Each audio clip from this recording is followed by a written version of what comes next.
O principal reflexo na condenação do presidente Luiz Inácio Lula da Silva pela Operação Lava Jato é que ele pode virar ficha suja e assim não concorreria à República, apresentar a República no ano que vem. Em todo caso, seria a sexta vez, se isso acontecer, vai ser a sexta vez que Lula disputaria o mais alto cargo do Poder Executivo.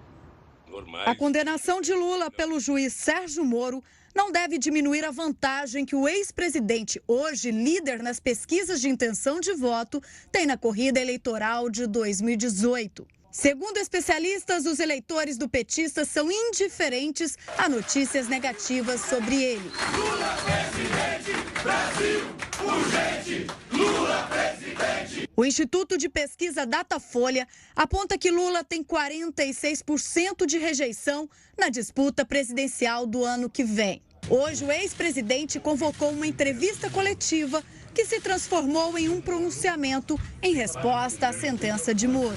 O Moro tem para comigo um otimismo que nem eu tenho. Porque pela peça de condenação, em 19 anos sem poder exercer nenhum cargo, significa que ele está permitindo que eu possa ser candidato em 2036. Isso significa que eu vou viver e vocês vão ter que me suportar muito. Lula disputou a eleição presidencial pela primeira vez em 1989.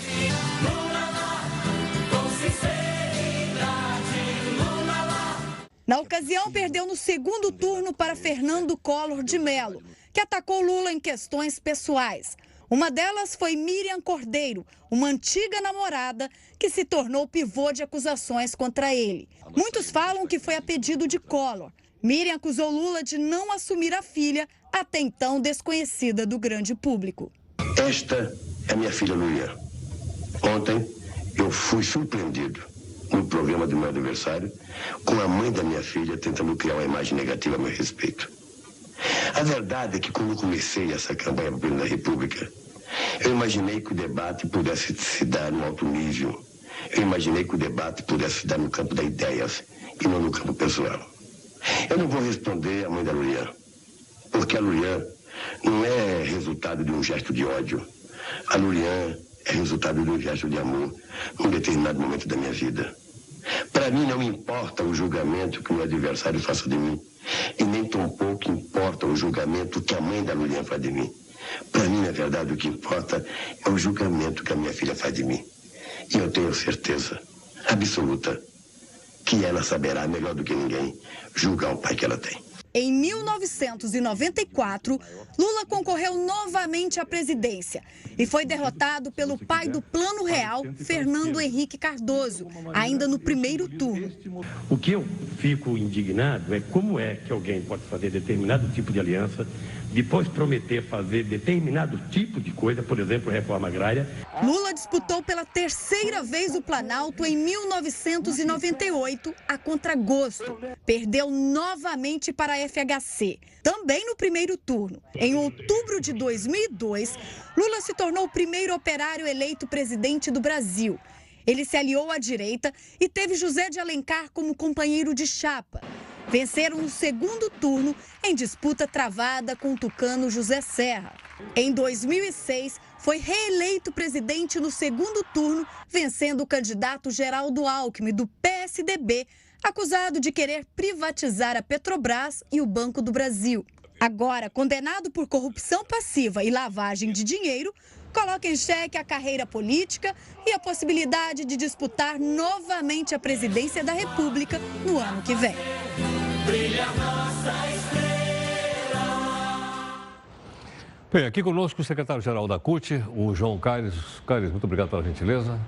Está também aqui o coordenador nacional do Movimento Brasil Livre, que é o Kim Kataguiri. Kim, muito obrigado pela presença. E o nosso comentarista, o Ricardo Couto.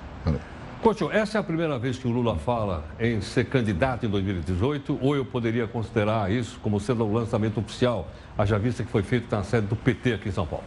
Não é a primeira vez que ele fala nisso, ele já vem falando, né? Não chega a ser uma novidade, todo mundo sabe que ele deve ser candidato ano que vem, se não tiver problemas na justiça, se for permitido, né? Assim como a condenação dele também não foi surpresa para ninguém. Os dois fatos eram esperados. Hoje foi a primeira vez que ele falou abertamente que ele quer ser candidato e disse ao PT da vontade dele. Essa foi a novidade hoje. Ok, na sua avaliação, esse aqui foi um momento propício para ele lançar a sua própria candidatura? Haja vista que, salvo especulação, não sabemos de outros candidatos, mas agora temos um candidato declarado. Que avaliação você faz disso? Acho que faz parte da construção de narrativa, né, do ex-presidente de tentar se colocar como vítima de uma perseguição política, né, dizendo que só foi condenado, e esse é um dos argumentos de defesa, né, que foi utilizado pela defesa do ex-presidente Lula, de que está simplesmente sendo perseguido, né, de que o juiz Sérgio Moro é parcial, de que está agindo junto com a imprensa, simplesmente para acabar com a sua candidatura. Agora, um detalhe que eu achei engraçado, né, que numa parte do discurso dele, ele disse que só pode ser julgado pelo Brasil. É exatamente a mesma fala que o Antônio Carlos Magalhães disse quando foi descoberto no escândalo dos painéis. Só posso ser julgado pela Bahia, quando depois ele volta como senador. Ou seja, quando é descoberto no escândalo de corrupção, parece que tem até um modus operandi, né, de líderes populistas dizendo, não, só quem pode me julgar é a população, como se eles estivessem acima da lei. Eu achei muito interessante o juiz Sérgio Moro, bem no finalzinho da sentença, ter dito que, ter traduzido, né, uma frase dizendo que não importa o quão alto você esteja, você está sempre abaixo da lei. É justamente isso que está acontecendo com o ex-presidente Lula. Sua opinião, Caio? Bom, na verdade, todo cidadão tem direito de se lançar candidato a presidente da República, desde que tenha mais de 35 anos, não tem nenhum problema, né? Agora, com relação à sentença do juiz Sérgio Moro, um juiz que escreve uma sentença com quase 300 páginas, sem apresentar uma única prova, baseado em notícias, né, e numa delação não formal, que inclusive essa pessoa tinha falado de um jeito e mudou em virtude do quê? Orientação do advogado.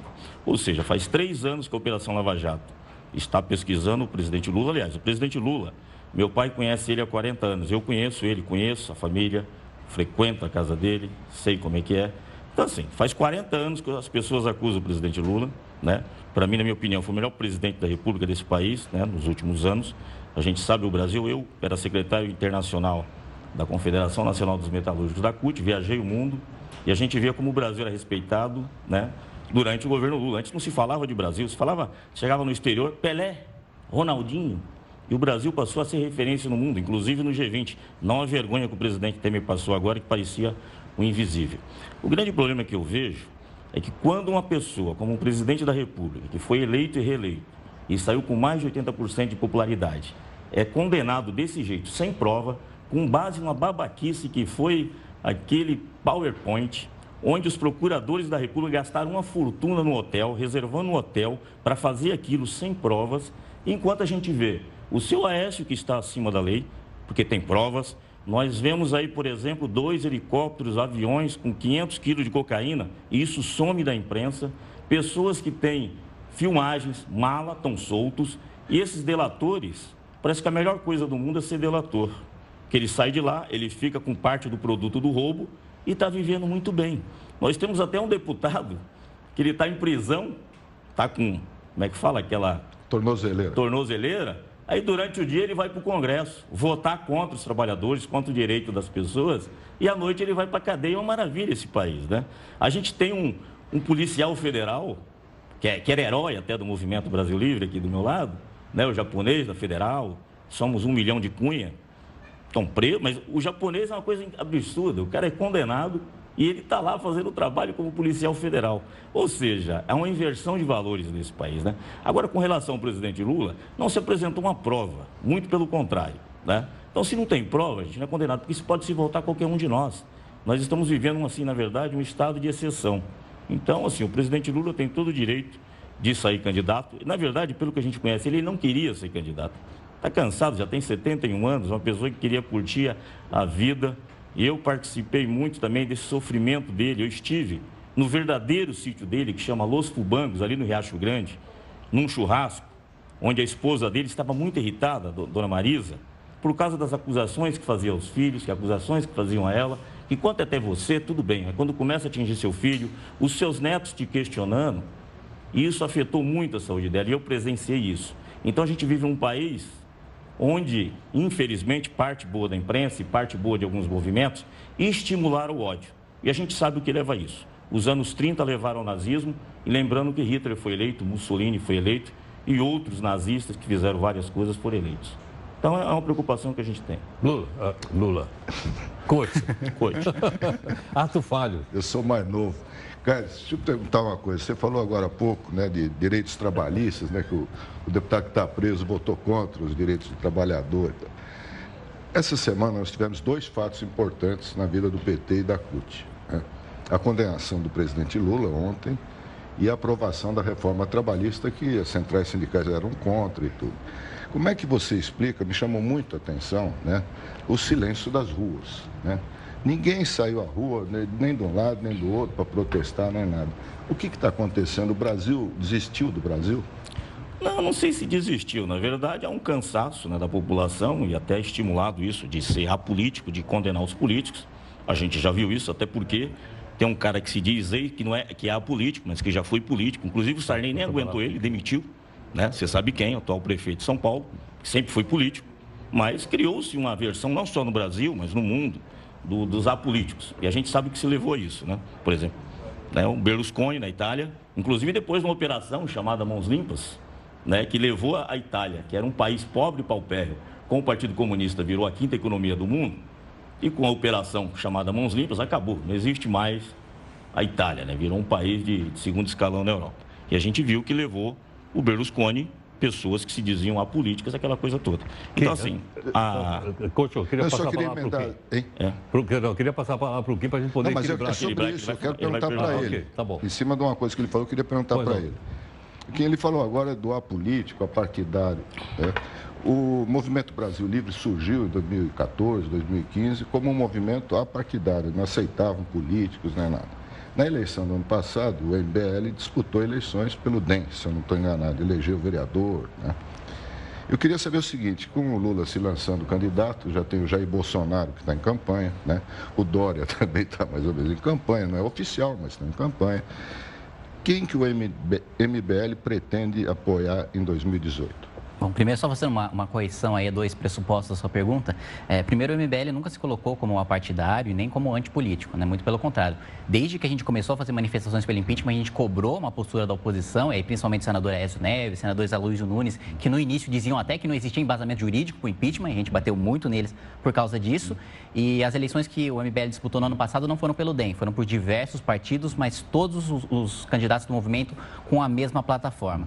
Agora, eu acho muito cedo para dizer que o MBL tem candidato A ou candidato B. Acho que está muito nebuloso ainda o cenário político, mas de qualquer maneira o que fica é que existe uma clara tentativa do ex-presidente Lula de se colocar como vítima durante todo esse processo, de querer captar isso como um capital eleitoral. Acho que muito provavelmente ele sabe que, seguindo o tempo comum da Lava Jato, que leva para ser julgado na segunda instância, ele sabe que não vai ser candidato, que ele vai ser condenado pelo TRF lá por agosto, provavelmente seguindo aí a tramitação comum da segunda instância.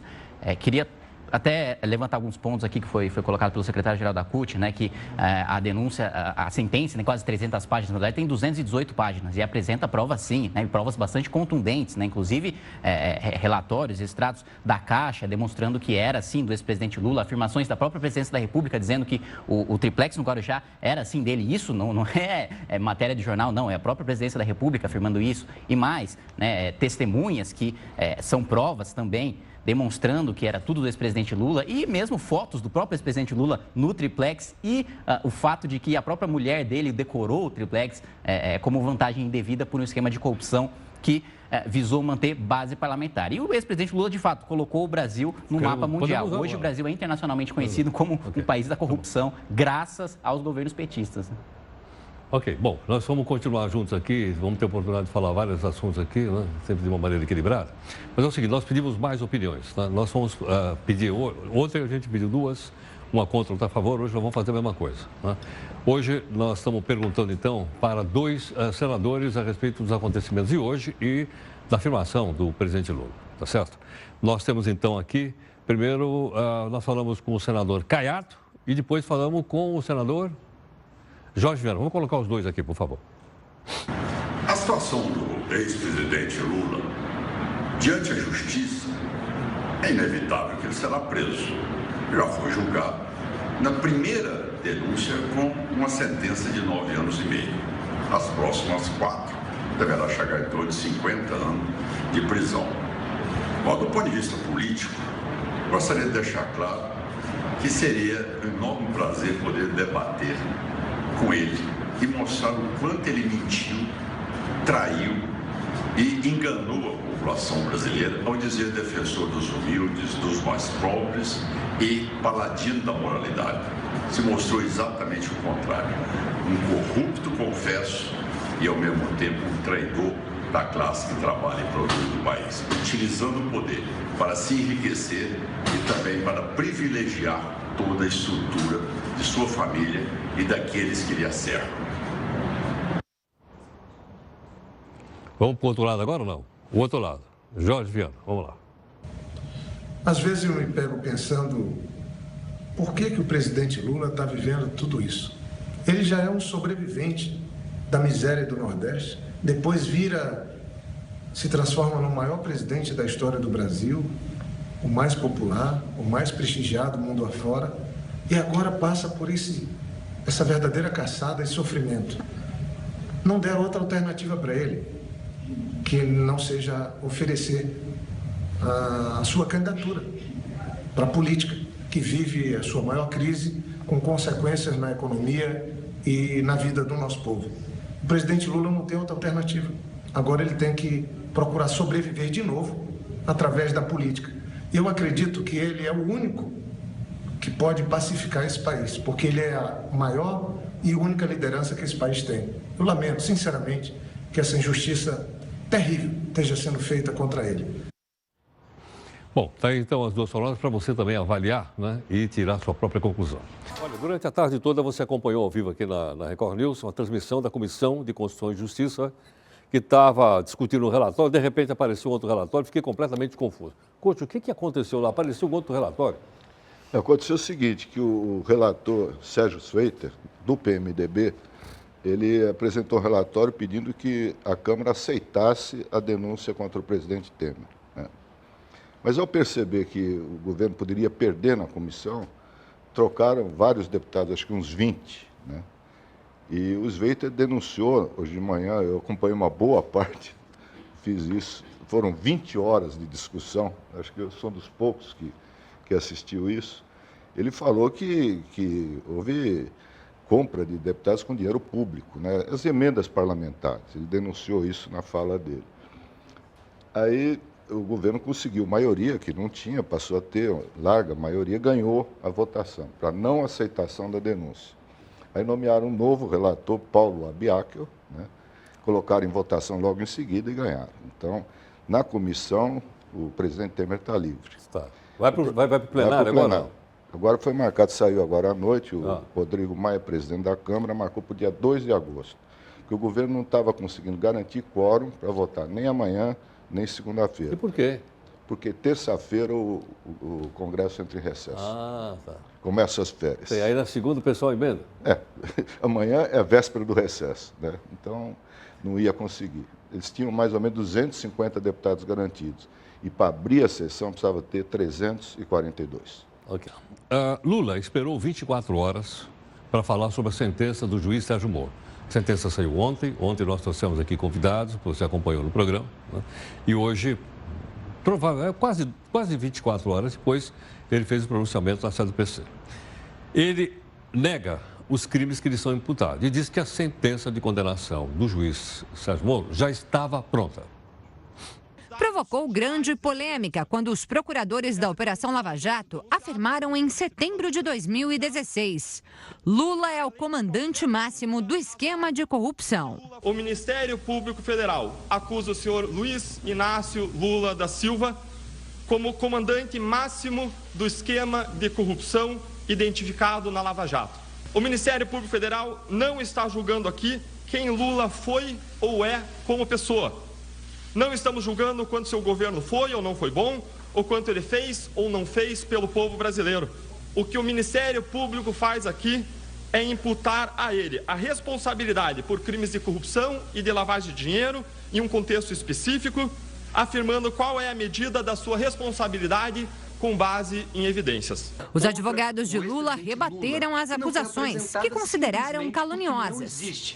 Ele não praticou qualquer ato ilícito. Apenas em Curitiba já foram ouvidas diversas testemunhas e nenhuma delas soube dizer qualquer fato que possa vincular o ex-presidente Lula a qualquer desvio de valor na Petrobras ou ao recebimento de vantagens indevidas.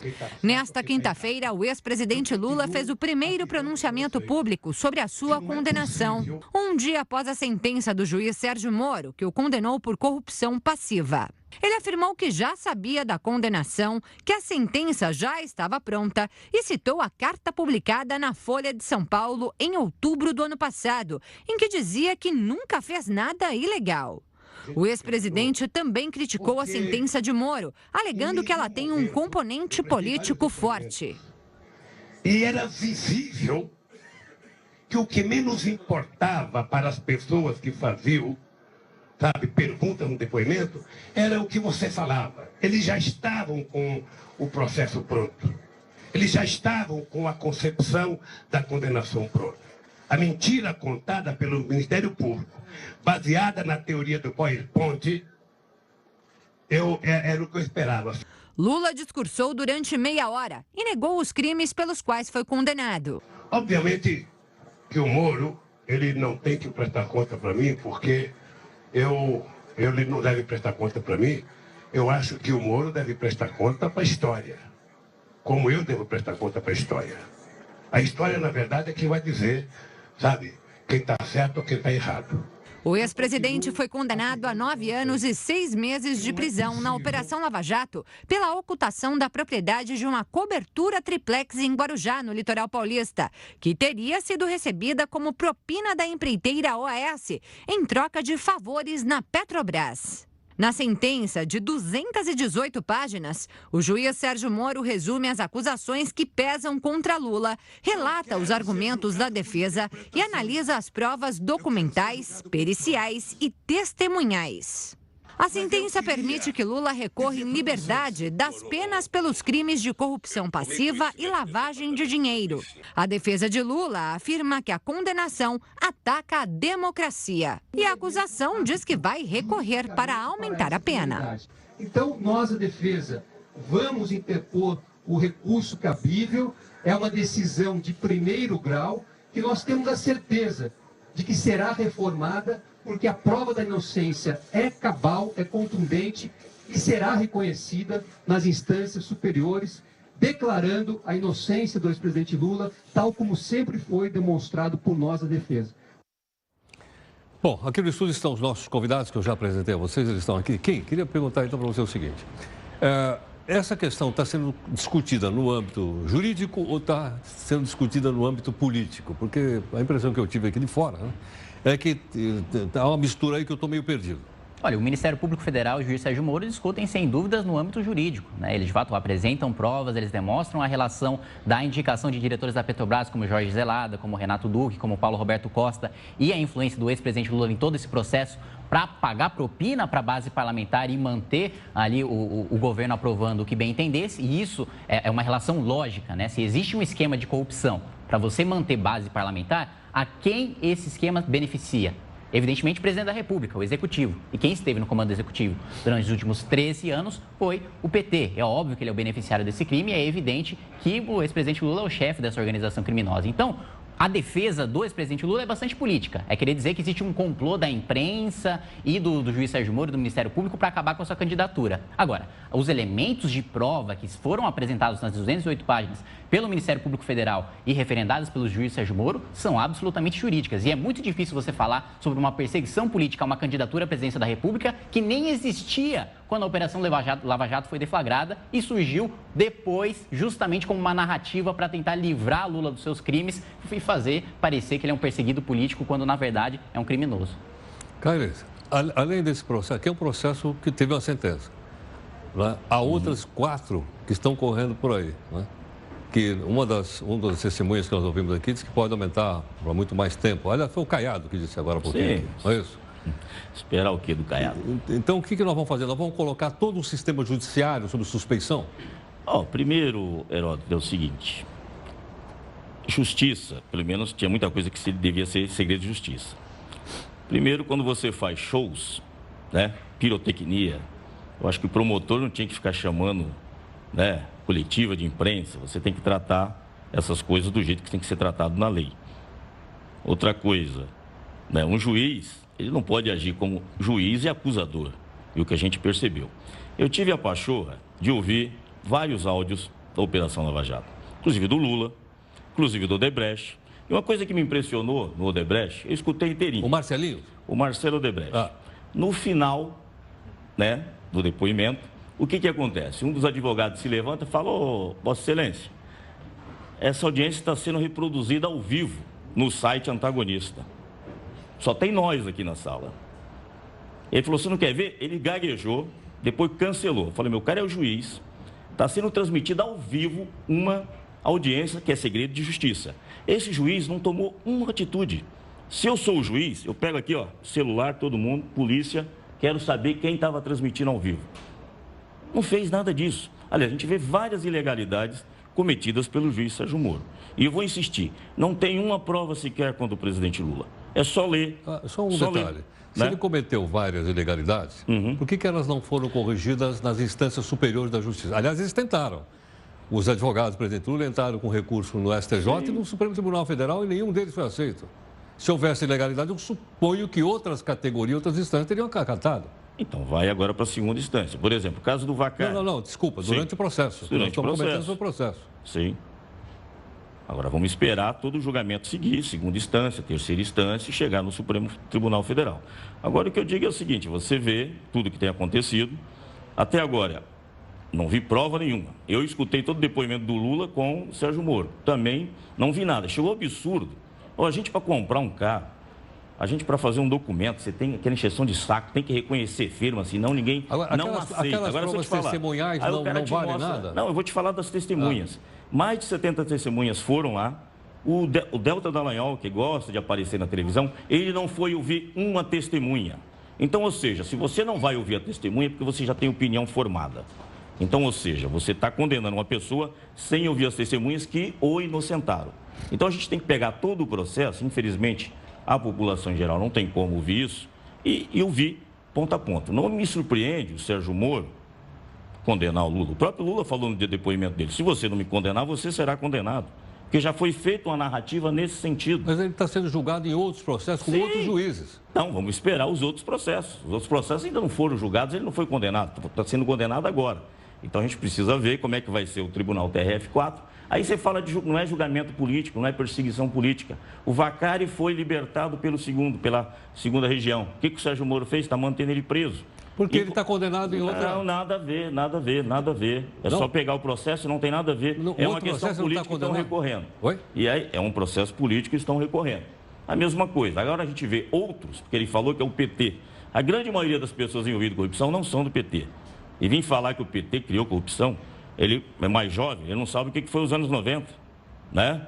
Pasta cor-de-rosa, Civan, né? Privataria, tudo que aconteceu. O que temos mais recente aqui em São Paulo, e o mais engraçado, todo mundo que se fala político, que se combatia a corrupção, eu acho interessante, você vai olhar a página das pessoas no Facebook hoje, que eram tudo contra a corrupção, agora só fala de gato, de cachorro, parece que está tudo normal. O Temer se recusou a responder as perguntas, não aconteceu nada com ele, está lá a acusação. Inclusive o juiz Sérgio Moro se comportou de uma forma imparcial, não querendo ouvir as perguntas do Eduardo Cunha. E aí nós vimos o que aconteceu depois. Então, assim, tem um processo aí, você, como historiador, sabe do caso Dreyfus, né? Nós estamos tendo uma repetição como farsa do caso Dreyfus no Brasil, de várias pessoas que estão sendo condenadas injustamente. Aliás, manter pessoas presas sem ser condenadas, sem um transitado e julgado, isso é tortura. É um absurdo. Nós estamos vivendo um estado de exceção. Couto, algum comentário? Estou vendo que você está aí assim, quietão aí. Eu estou acompanhando aqui o debate, né? Deixa eu te falar, eu vi hoje o pronunciamento do Lula, né? E tenho acompanhado toda a crise do governo Temer. Me lembrou, as duas situações são muito parecidas. Tanto o Temer como o Lula dizem que não há provas, né? Baseiam a defesa deles nisso. E é um momento tão dramático, tão difícil. E os dois são vítimas de delação. O Lula é vítima da delação do Marcelinho, do Odebrecht, e o Temer... Não é do Marcelinho. Não, Léo Pinheiro. É do Léo Pinheiro, que falou uma coisa antes, depois ele falou de novo, falou outra coisa. O Odebrecht são outros casos. Dependendo da tortura. Desculpe. Toda a sentença é baseada no Léo Pinheiro da OAS. O que eu acho que é dramático para o país, né, para todos nós brasileiros, né, é que nós estamos discutindo já há bastante tempo só as delações, as denúncias, né, o presidente Temer se defendendo, o Lula se defendendo. O Temer é o primeiro presidente no exercício do mandato denunciado por corrupção. O Lula é o primeiro ex-presidente condenado por corrupção. Essa é a situação que nós temos, né? E eu acompanhei horas e horas da Comissão de Justiça, de Constituição e Justiça na Câmara. Eu senti vergonha, uma vergonha do nível do debate, do que está acontecendo ali. Então, como velho jornalista, mais de 50 anos... Muito velho. Muito velho. Mais do que você, e velho amigo do presidente Lula, que eu sempre faço questão de dizer, há mais de 40 anos. Trabalhei em 3 campanhas dele, trabalhei 2 anos no governo, nos 2 primeiros anos do governo Lula. Como todo mundo sabe, isso é um fato público notório.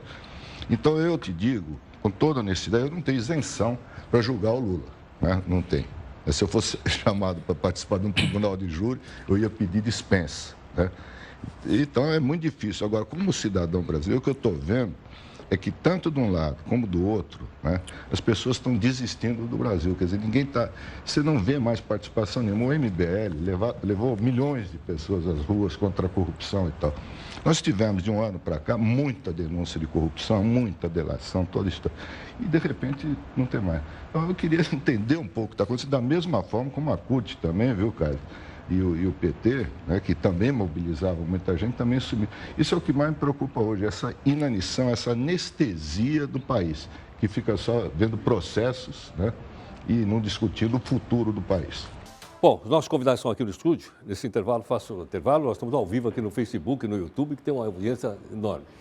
Para o Kim Kataguiri, que está aqui. Kim, você queria comentar o que o coach disse? Fica à vontade. Queria primeiro me Eu queria que você respondesse a minha pergunta anterior, né? Quem vocês apoiam na próxima eleição e por que sumiram das ruas? Exatamente. Bom, a gente ainda não tem candidato para as próximas eleições.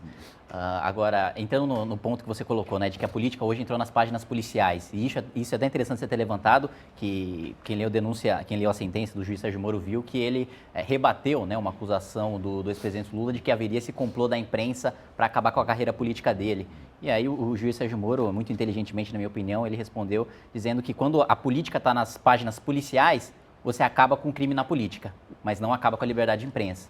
Que eu acho que essa, infelizmente, é a mentalidade do ex-presidente Lula. Agora, em relação às manifestações, eu vejo o seguinte, eu não acho que a população esteja apática, eu não acho que a população esteja alheia a tudo que tem acontecido.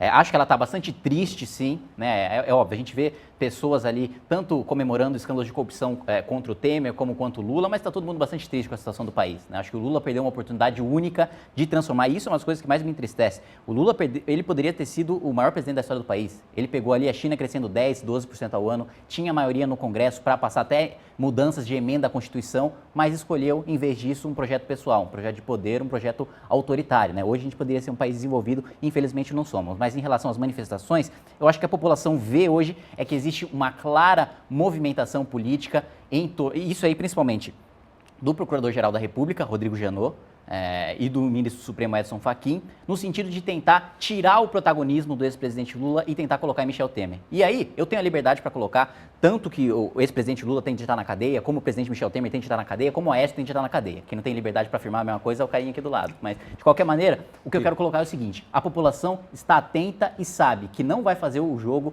de Rodrigo Janot e de Edson Fachin de tentar jogar o protagonismo para o presidente Michel Temer, quando o verdadeiro líder foi o ex-presidente Lula e o Michel Temer não passou de coadjuvante. O ex-presidente Lula é considerado um grande líder populista no Brasil. Mas, ao longo de nossa história, outros políticos também tiveram grande apoio popular.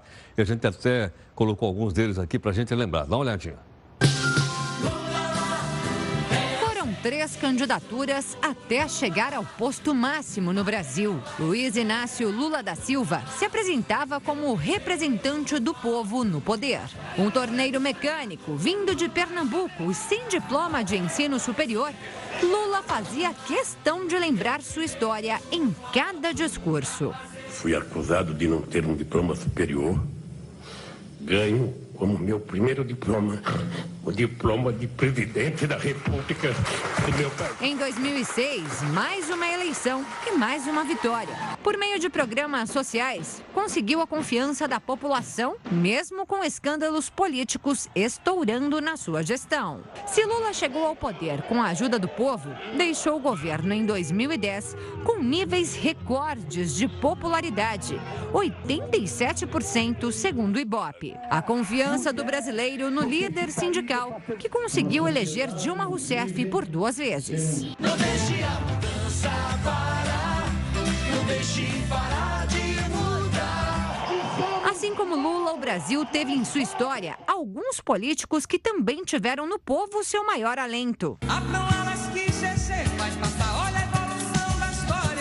Em 1930, o Brasil passou a ser comandado por um dos mais icônicos presidentes de sua trajetória. O pai dos pobres, como era conhecido, Getúlio Vargas sempre discursou em favor dos operários. A criação do Código de Leis Trabalhistas, a instituição do salário mínimo e a redução das jornadas de trabalho fizeram parte da sua estratégia para conseguir o apoio popular. Mesmo assim, renunciou em 1945, depois de 7 anos de ditadura. E foi com o status de salvador da pátria que voltou em 1951 por meio do voto popular, com índices altíssimos. E voltei a fim de defender os interesses mais legítimos do povo. Amigo do povo, mas inimigo dos políticos, sofreu com grande pressão por sua renúncia. E como havia prometido que só sairia do poder morto, se suicidou em 1954. Em seu cortejo, mais uma vez, o povo se fez presente. Milhares de pessoas foram às ruas para se despedir de um dos políticos mais queridos e carismáticos do país. E foi com um discurso de varrer a corrupção que outro líder populista chegou ao poder.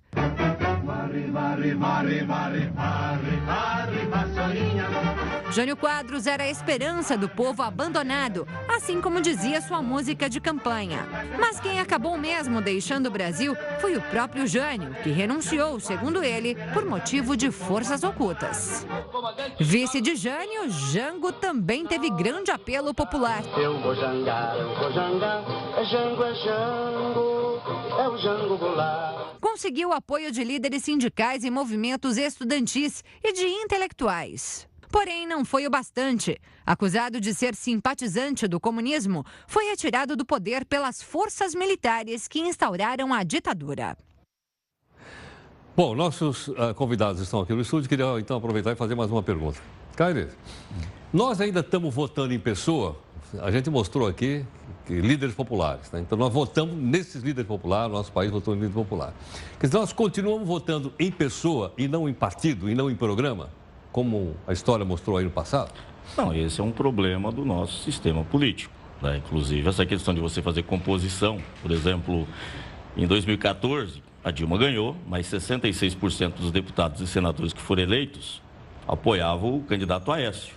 O Aécio, não aceitando a perda, ele mesmo declarou, né, que ia fazer oposição sistemática, tá assim. Mim, garoto mimado, entrou com uma ação que ele mesmo disse que foi para encher o saco, né, tá gravado, e desestabilizou o país, né? E aí cabe lembrar o seguinte, né, respondendo algumas coisas aqui, o Brasil, em 95, era a 8ª economia do mundo, né? Quando o Itamar entregou o governo para o Fernando Henrique Cardoso. Aí veio todas as reformas, veio um monte de operações. O Brasil, em 2002, era o quê? 15ª economia do mundo. Aí as pessoas falam, não, o PT não fez nada, o Lula não fez nada. O Brasil chegou a ser a 7ª economia do mundo, ameaçando, inclusive, a Inglaterra. Então, nesse período, inclusive passando pela pior crise do capitalismo, né, 2007, 2008, que nós superamos. Aí depois você tem a crise das commodities, tem a crise do petróleo, o barril de petróleo que estava a $150 cai para 30, em virtude de uma disputa geopolítica no mundo. Então, as pessoas vão falando coisas, né, e é só você... É tão simples hoje, né? Só fazer uma pesquisa no Google, olhar a estatística, ver o que o Brasil era, como é que cresceu. O Brasil tirou quase 40 milhões de pessoas da miséria, só sabe o que é miséria quem passou por isso. O Brasil saiu do mapa da fome, então, ou seja, é só ler, por exemplo, o relatório do Banco Mundial sobre os 10 Golden Years no Brasil. Ou seja, a imprensa que falava uma coisa, inclusive a gente vê, né? determinada comentarista econômica, que quando estava Dilma, não existia crise no mundo lá fora. Aí passou o Temer, não, agora é o Brasil que está... Não, tem crise mundial, ou seja, o discurso é de ocasião. Então a gente tem que tomar muito cuidado, e aí, telespectador que está assistindo, vamos pesquisar mais, né? Porque tem um monte de gente enganando e vendendo ilusão. Então o Brasil cresceu muito e isso é realidade. Realidade que está nos dados estatísticos, o mundo inteiro reconheceu isso. E é a mesma coisa, essa bobagem de falar de triplex. O presidente Lula, se quisesse comprar o triplex, ele comprava. O cara foi presidente da República por 2 mandatos. Você sabe que o presidente não tem gasto nenhum. Só com o salário dele, ele poderia comprar isso e mais coisas ainda, além das palestras, que como todo ex-presidente recebe um bom valor para dar palestras, né? Não só ele, Fernando Henrique, Bill Clinton, todos os ex-presidentes mundiais recebem para dar palestras e com esse dinheiro poderia ver muito bem. Aí o cara vem falar de corrupção, que o cara pegou um sítiozinho, um puxadinho, um BNH 3 em 1 no Guarujá. Pelo amor de Deus, né, gente? A gente tem que levar as coisas a sério. Agora, aqui, houve também repercussão, já que agora falou o outro lado, né? Houve repercussão, porque hoje nós estamos numa crise econômica. De quem é a responsabilidade? É do governo anterior ou do governo atual? Governos anteriores, sem dúvida. Você permanece 13 anos no poder, influenciando ali com o Banco Central o crédito, né? Estimulando o crédito, estimulando a população mais pobre. Vai lá, compra carro, compra geladeira, compra televisão. Agora está todo mundo endividado, todo mundo desempregado, porque quando você cria dinheiro do nada, você tem que pagar uma conta. Né? E, ao mesmo tempo, se vangloriando do crescimento durante o governo Lula, sendo que manteve o tripé macroeconômico, manteve o Henrique Meirelles, manteve o Zé Alencar, o mundo crescendo, a China crescendo 10%, 12% ao ano, o Brasil é um país agroexportador, exportando commodities e crescendo apesar do governo.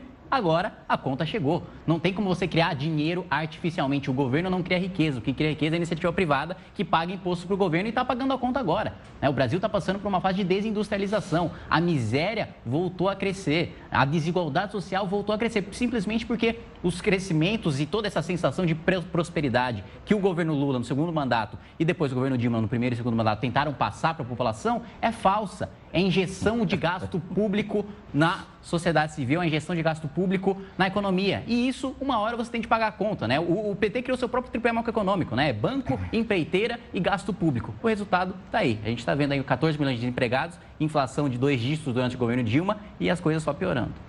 Algum comentário? Ô, Heródoto, veja como são as coisas. Era tão anunciada, tão aguardada a condenação do ex-presidente Lula, que hoje à tarde, menos de 24 horas depois, foi para as bancas a edição especial Lula condenado. Aonde? Desculpa, não estou entendendo. Aqui no Brasil, a revista Veja. Ah, a revista Veja. Revista Veja. Já saiu a capa? Tá, não, a capa não, a revista. Ah, a revista inteira? Está nas bancas, desde hoje à tarde.